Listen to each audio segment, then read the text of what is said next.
In Damon's closet, take a look in Damon's closet. Hey everybody, it's gonna be fun to look in Damon's closet and we'll see where his shoes go. We'll look in Damon's closet and we might see shirts. In Damon's closet, take a look in Damon's closet. Hey everybody, it's gonna be fun to look in Damon's closet and we'll see where his shoes go. We'll look in Damon's closet and we might see shirts. In Damon's closet, take a look in Damon's closet. Hey everybody, it's gonna be fun to look in Damon's closet.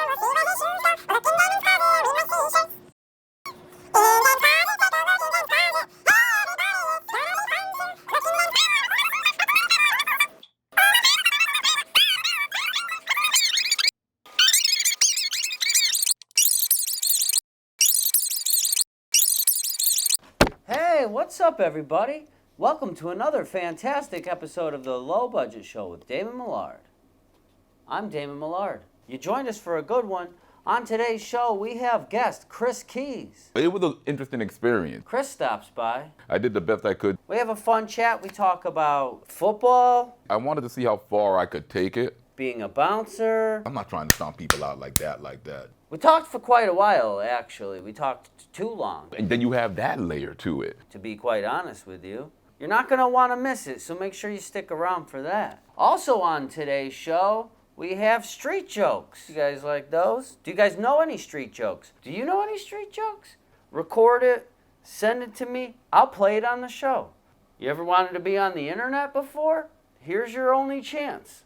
It doesn't come around that often. If you do, get a hold of me. It's Damon at DamonMillard.com. Damon at DamonMillard.com. Send me your best street joke. Just record it. Make sure if you shoot it on your phone, you don't hold your phone like a fucking asshole like this. Shoot it like this. Everybody's an asshole. Stop it. I'm a video editor. It's a crime to shoot stuff vertically. You idiots. You guys are idiots. You're using 1/3 of the screen when you shoot like this. There are whole pornos shot vertically. Anyway, also on today's show, maybe we'll talk about glory holes. I'll tell you about my favorite breakfast cereal. Can you guys guess what it is? Wrong. Close. Yep, you got it. That's right.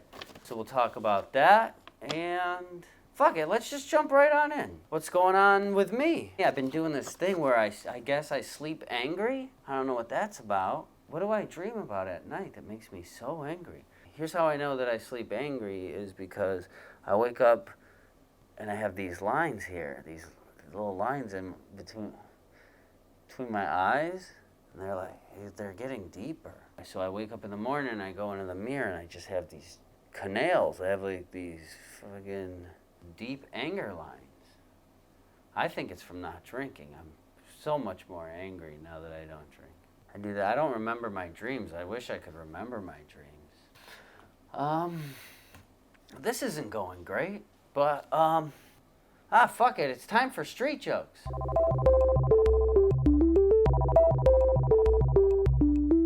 There's a guy and a girl in a bar.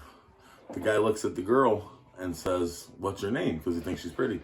She says, "My name's Carmen, because I like cars and I like men." So she looks at him and she says, "Well, what's your name?" He says, "Beer pussy."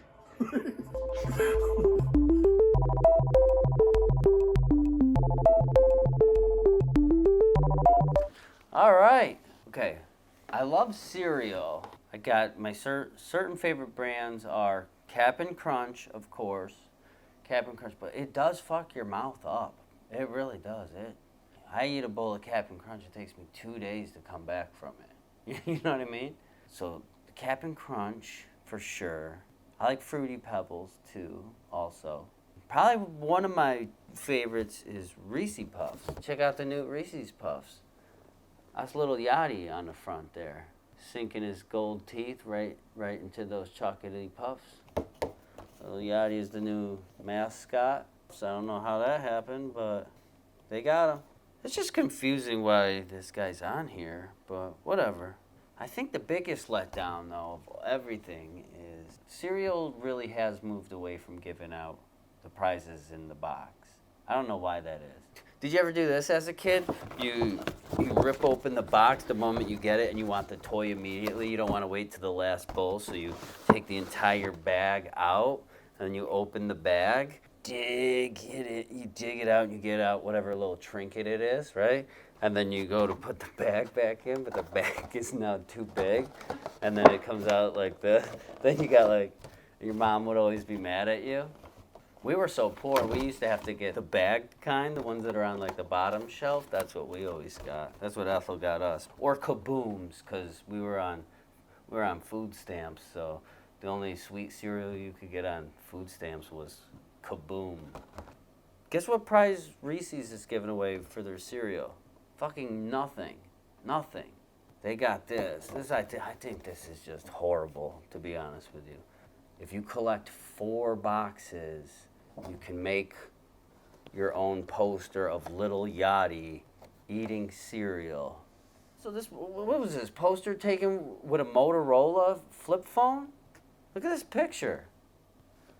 Look at this. This guy doesn't even have a professional photographer.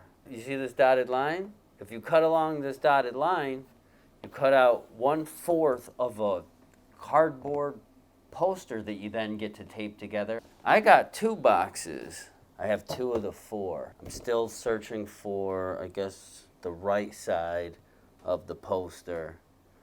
So if anybody out there wants to help me get the other 2 Lil Yachty poster pieces, help me out. Oh. Send me a message if you can help me locate the other 2 missing Reese's Puff boxes. All right? That'll be our summer goal, everybody. Help me out. We're the diehard low-budget fans. Help me get the poster, and then we'll send a letter to Lil Yachty holding it and see if we can get him to say something about the low-budget show. That's that. Dame, babe. Oh, hey, look, everybody. It's the executive producer of the low-budget show, Juggalo Jon. Yeah, Dame, how's everything going? Pretty good. We're just shooting the show. We're really behind schedule. Yeah, what's up with that, Dame? We should be putting these things out like every other day. We should be at episode 500 by now. You've got no work ethic, kid. Didn't you tell me you're half Mexican? No, I never said that. Oh, right. You're a little too tall for that. Anyway, I got a bone to pick with you. A bone to pick? Yeah, I'm pretty sure I said that right. Am I in trouble, John? You're not going to fire me again, are you? I had no choice last time. You were peeping under a stall in the women's bathroom. No, that was you. I just came in to get you out of there. Yeah, but you knew you weren't supposed to be in there. I had to make an example out of you. Everybody's getting canceled because of Y2K. You mean me too? Yeah, you too. Everybody. They got my barber canceled just because he used to leave his zipper down and one of his balls would dangle out. That's why my hair looks like shit. It's a scary world, babe. You said you had a bone to pick? No, I said his ball would dangle out. His right ball. It was all wrinkled and pruny. Looked like it had been soaking too long in a bathtub. No, I mean the reason for your visit. All right, yeah, you're in trouble, Dame. I'm not fired though, right? No, of course not, Dame. If I were to fire you, who would I have host the highly profitable low-budget show? Where? I ask, where in the world could I find someone to talk about glory holes every 5 minutes? They're just so mysterious. I mean, who goes around drilling these things? They're not real, Dame. It's made up. It's fantasy like vampires or a living wage. But you know what is real? And the reason for my visit? This $50 you promised to give away as a prize for a contest. Oh yeah, the Brownie King Newport Pack contest. Not so fast, Dame. Where are we getting this $50 from? What, I should tell my ex-wives I'm not sending the next 2 alimony payments because you decided to give away more money than the show will ever earn its entire existence? No. No, that's right, Dame, because we're not giving away $50. But Jonathan Martin won the contest. He found all the Newport packs. Oh, did he really? If he's so good at finding stuff, tell me this. Did he find the small print? Small print? That's right. Small print is a businessman's last line of protection against the average greedy consumer. It keeps us from being sued or delivering on our promises, and thereby keeping the natural balance of commercialism. There was no small print, John. Ah, but there was. And poor little Jonathan Martin didn't seem to see it. Look here. If you zoom in on this specific frame in the Brownie King cartoon, there it is, the fine print, as clear as day. Can you read that, Dame? Yeah. What's it say? There is no $50 prize. Anybody who finds the hidden packs of Newports will not be paid. The $50 prize is offered by the LBS in a parody contest. We are not Oprah Winfrey. There really is no prize. Get a job, you hippie. There, does that clear up any misinformation about the $50 prize and this so-called winner who won a parody contest? I mean, it doesn't seem fair. Life isn't fair. I've had ED since I was 19. Does that sound fair? No. No, it does not. And yet here we are. Jonathan with $0, me with $50, but also with ED. Also, Dame, congrats on reaching 150 subscribers after only 7 years. Oh, thanks, John. I was being sarcastic, kid. I could replace you with a lamp and nobody would even know the difference. Oh, come on, man. It's time for the interview.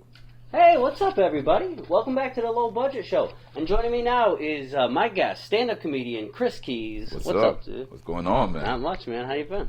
Chilling. Where were you during quarantine? What'd you do with that?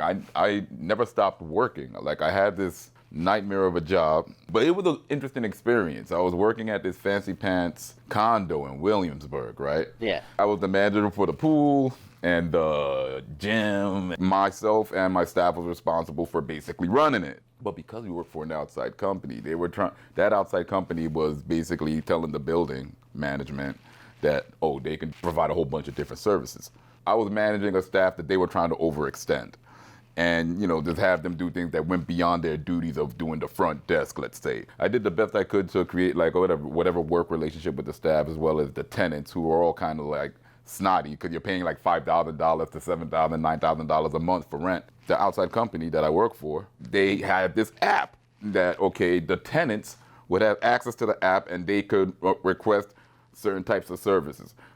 Services that extended all the way to dairy deliveries, personal shopping, pet services also. I'm gonna throw that one in there. So they just started adding tasks to your normal job. But meanwhile, it was nobody's designation amongst the staff that I was managing to do that. So I see what you're saying. So my boss would ask me if I would do it. I'm just like, I'm already overextended because there wasn't a system in place and all this blah blah blah.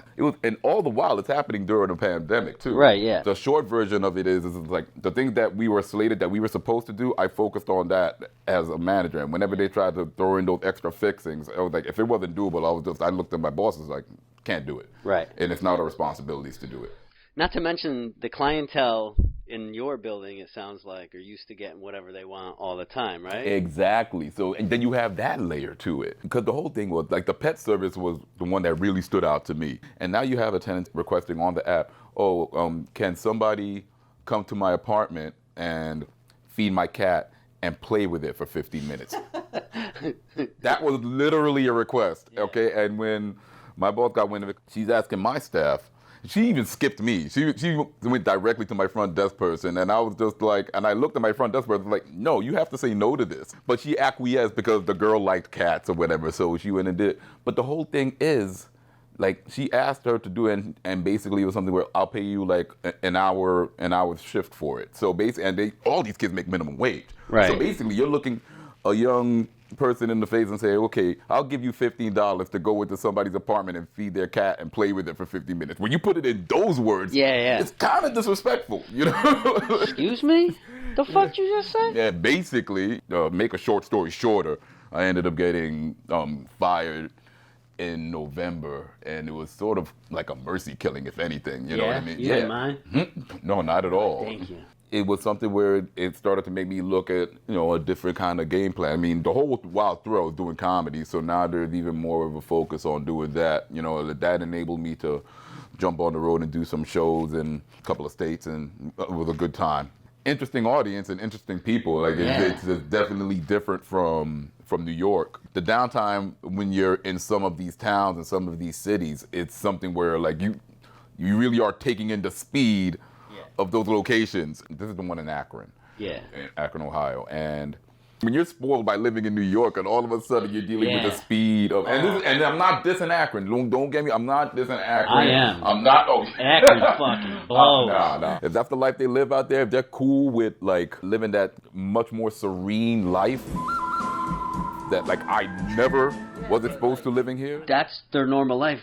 But like I'm over here rushing to get out of a show so I can get something to eat before everything in the entire town closes down at 10. And God bless what you can get your hands on. Yeah, you're like, I guess I'm eating hot dogs from a gas station tonight. Oh, man, you know? I had some food from some Italian spot that was just outside the hotel I was staying at. Oh boy. I thought I was getting a meatball hero or whatever, and you know, I eat big, so I got some meatballs on the side, right? By the time I opened it up, it was just 2 meatballs and some bread on the side. So essentially what I had was just like 8 meatballs. Yeah. And and not very inspiring meatballs either. No. So I was just like, wow, You got some man. Ohio Italian food? Oh, their heart wasn't in it. I mean, I'll say that much. We are trying. Yeah, I guess, man. We are just doing our best. Oh, like if I saw some things.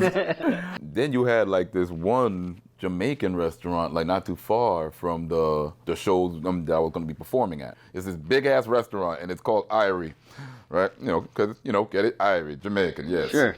So I was like, you know what? I'm gonna check this out one time because at the time it looked like it was closed, right? And it was close to showtime. When you walk in, did they try to hand you an apron? No, would you know it? The staff was white. The staff was white for a Jamaican restaurant, dude. Yeah. I was like, oh, like this is interesting. And I'm just like, the fuck am I looking at? Welcome to Irie. I'm Christina. Like if they tried to do the accent, I was just gonna get on a plane. I would have hit up the booker like, nah, I can't stay here. So what are you up to now? I see you're back in the gym. Throughout the whole thing, I never really stopped working out. I mean, I was like when the gyms were closed for about 6 months, I basically calisthenics. I was looking like some psycho on the scaffolds doing the pull-ups and all of that. They did my push-ups, chair push-ups, and that kept me mostly right. And then there was this building back strength once the gyms opened back up in I think September. I dealt with the limited capacity. I actually had a good time with it because the gym wasn't as busy or whatever, and so like you get access to the machines a little quicker, and it was cool. And then you're developing. You know how the gym is. You work.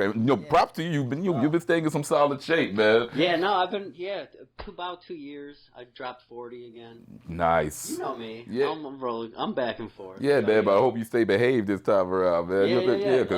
For people watching, Chris was the manager at that gym. Yeah, there was a gym at the Sheraton in Midtown. At the Sheraton in Midtown. Yeah, long time I was over there. Yeah. Long time. That's when I really first started talking to you because I saw you out at comedy stuff. Yeah, you were really banging it out then, man. Like you were doing all sorts of calisthenics and stuff. There was like this invisible cape that was just flowing. Man was going at it, man. Yeah, man. Well, it was a good look. I'm all or nothing.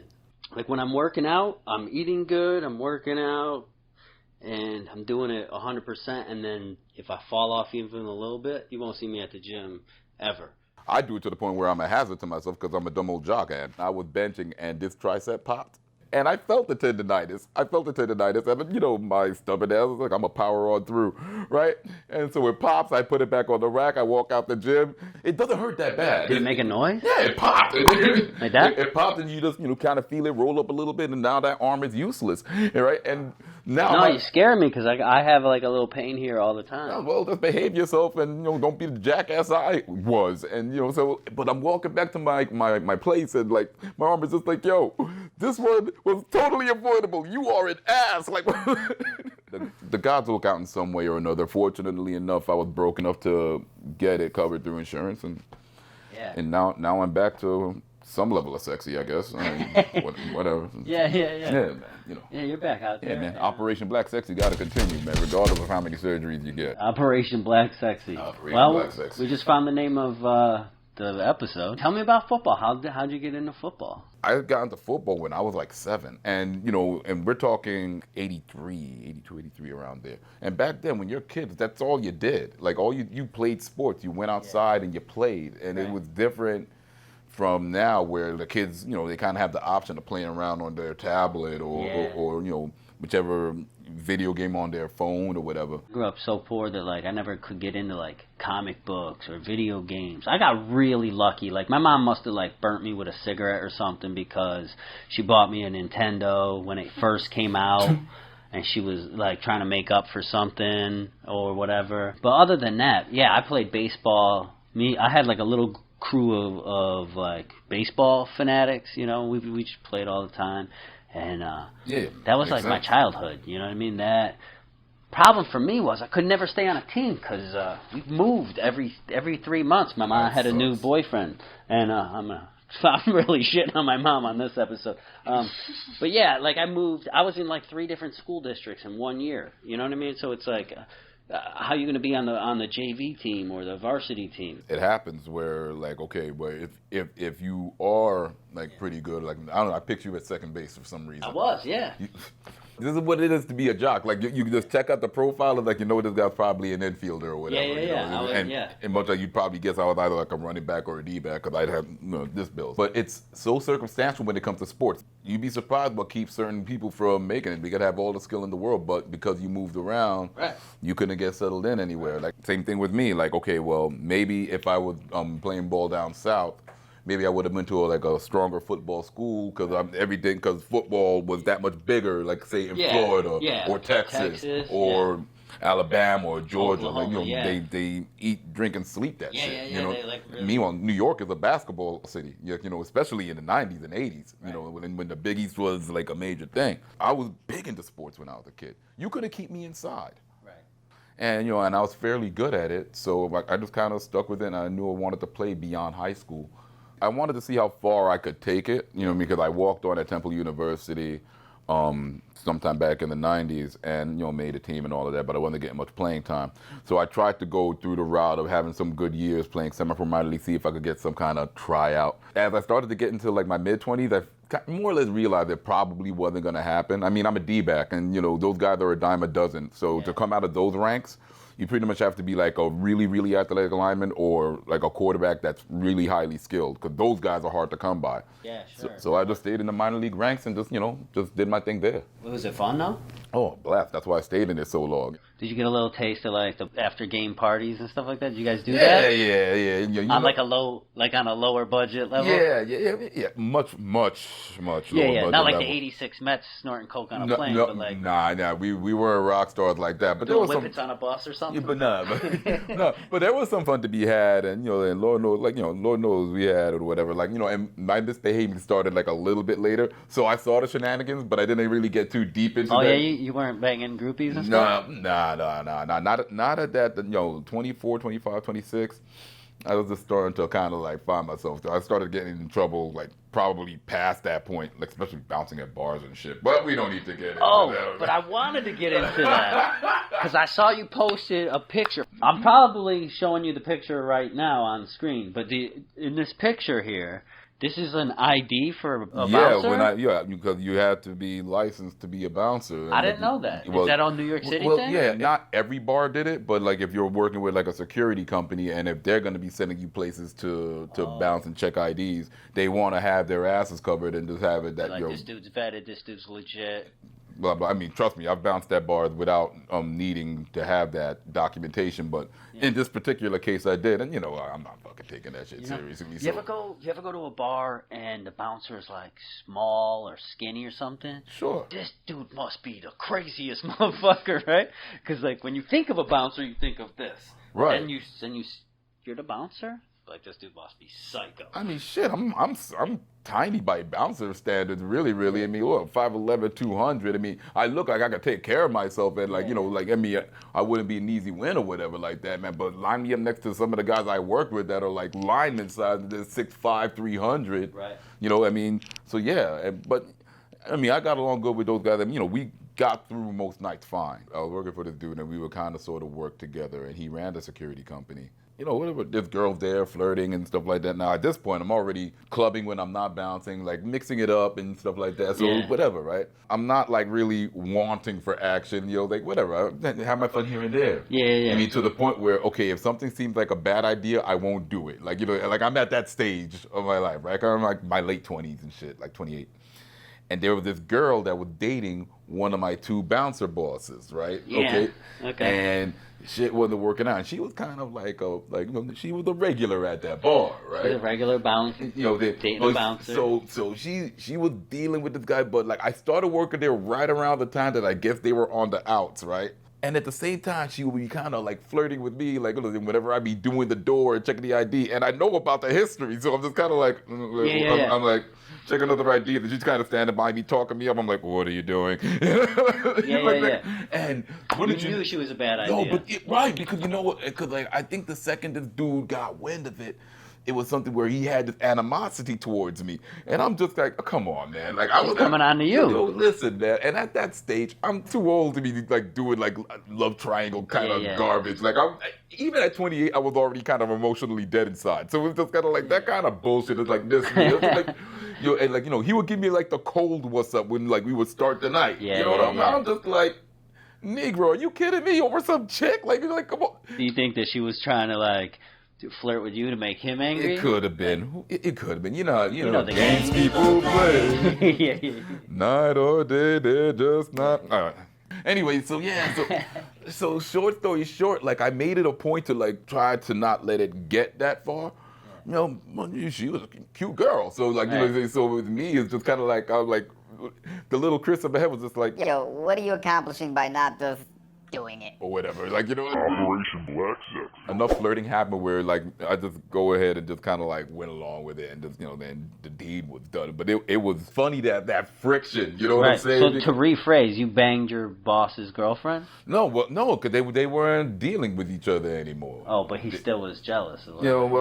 At some point, I think there was one particular night that she was like you know, being flirty, and he was kind of like around or whatever. It must have been something where he felt defeated. It was so goofy. He kind of came up to me. It was just kind of like be good to her. It was some shit like that. I was Better take care of her, man. It was some shit like that. I was like, yo, and I hadn't laid a finger on her, really. I was like, yo. Like, not really. You were like, the name. No, eventually I came, but not at that point. So I looked at dude like, are you kidding me, man? Like, why are we even talking about this? I'm trying to get through the night. Like, you ever had to like kick somebody's ass? Nah, yoke people up, yes, but never like, you know, they're like, I'm chill, you know. Right. So it's sort of like, yo, look, man, if it's gotta be, it ain't gotta get to that level or whatever. Just leave, just whatever. Yeah. Most of the time, like once in a while, I've had to like put people in hold because I'm not trying to stomp people out like that, you know, because I'm too cute for jail. You know what I'm saying? So it's really the point. So it's just like subdue a couple of cats, and that was like kind of what I did. It's not that I'm just kind of like this with like Yoda-esque kind of presence.